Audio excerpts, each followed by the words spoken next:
Santriwati Ponpes Al Zaitun diduga terpaksa rela disetubui 4 pria demi bisa bayar iuran. Panji Gumilang ini jahat sekali. Makanya NI kita sebut negara impian iblis, saya bilang, karena kita saking gudegnya, ya kan. Saya bilang Panji Gumilang itu dajjal akhir zaman, negara impian iblis.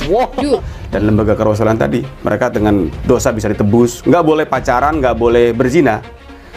Kalau nggak punya duit, kalau punya duit bisa dilakukan. Nanti ada majelis hukumnya bertahkim, kena pasal sekian, bayar dosa 2 juta, dosanya hilang. Ish, enak. MUI atau Menteri Agama ini bukan hanya sekedar omong belaka ya. Kalau ingin bukti dan fakta, kita bisa bertanggungjawabkan. Begitu ya. Siap. Mungkin itu saja pesan kita ya. Jadi kita sangat besar harapan Menteri Agama, aparat dan juga MUI segera mengusut tuntas dan menyelesaikan kasus ini. Dan ingat, seperti yang Mas Ken bilang tadi, Al Zaitun ini ibarat gelas dan kopi.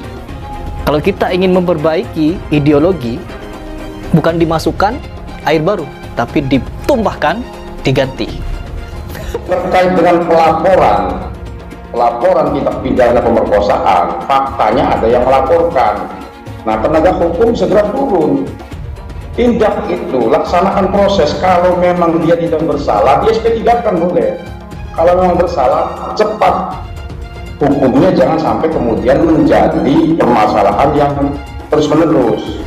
Dan kita juga berharap aparat ketika sudah nanti ada tindak lanjut dari tokoh agama, tokoh masyarakat, dari lembaga MUI, dari Kemenang juga menimbulkan, karena ini juga persoalan serius. Ini maka mendirikan negara dalam negara, tapi bungkusnya canggih sekali, pesantren terbesar di Asia Tenggara.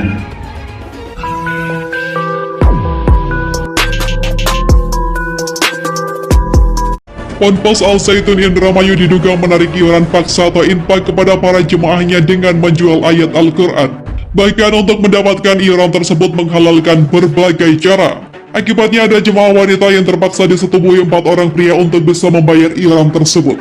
Pendiri Negara Islam Indonesia atau NII Ciri Center, Ken Setiawan terus membongkar praktik yang terjadi di dalam Ponpes Al Zaitun Indramayu. Pria yang pernah menjadi pengurus Ponpes Al Zaitun pada tahun 2000 hingga 2002 itu menyebut pihak Ponpes bahkan melakukan praktik pemerasan harta jemaah dengan menggunakan ayat Al-Quran.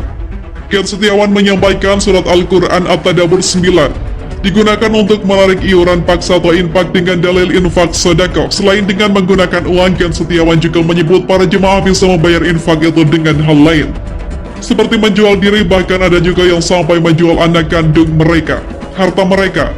Dengan zakat itu kamu membersihkan dan mensucikan mereka, dan berdoalah untuk mereka. Sesungguhnya doa kamu itu menjadi ketentraman jiwa bagi mereka, dan Allah Maha mendengar lagi Maha mengetahui.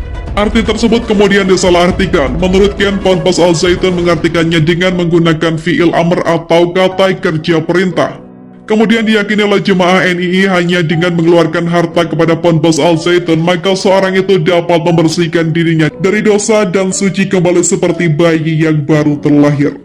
Dalam hal ini Ken mengaku sangat kasihan dengan para korbannya. Selain diperas harta dan benda dirusak akidahnya, pihak Ponpes Al Zaitun juga merusak masa depan para jemaah. Untuk jemaah di Al Zaitun itu memang 80% santrinya adalah orang tua. 80% santrinya adalah orang tuanya adalah anggota NII dan 20% lagi yang korban promosi Al Zaitun, ujar dia. Seorang mantan pengurus Ponpes Al Zaitun tahun 2000 hingga 2002 menyebut Panji Gumilang punya misi yang membahayakan keutuhan negara.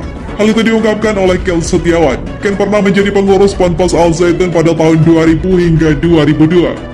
Ia pun mengetahui rencana busuk Panji Gumilang. Menurutnya, Panji Gumilang memiliki rencana makar terhadap pemerintah.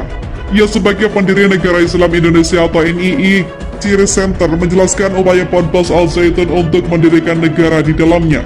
Untuk mendirikan negara di dalam negara. Pemerintah pun diminta untuk cepat bertindak. Menurut Ken Setiawan, MUI dan Kemenang sebenarnya sudah mengetahui perihal gerakan tersebut. Kedua lembaga itu bahkan disampaikan Ken Setiawan sudah melakukan penelitian yang sejak lama. Ia pun meminta kepada MUI dan Kemenang untuk membuka hasil penelitian tersebut kepada publik, sehingga fatwa untuk NII dan Al Zaitun segera dikeluarkan. Ini sudah sangat membahayakan, ujar dia. Menurutnya, NII di Al Zaitun mengkolaborasikan ajaran Islam Bugis dan kelembagaan kerasulan. Dari awal terbentuk, lanjut dia, ponpes setempat memang sudah mengajarkan makar dan kebencian, namun di permukaan mereka seolah-olah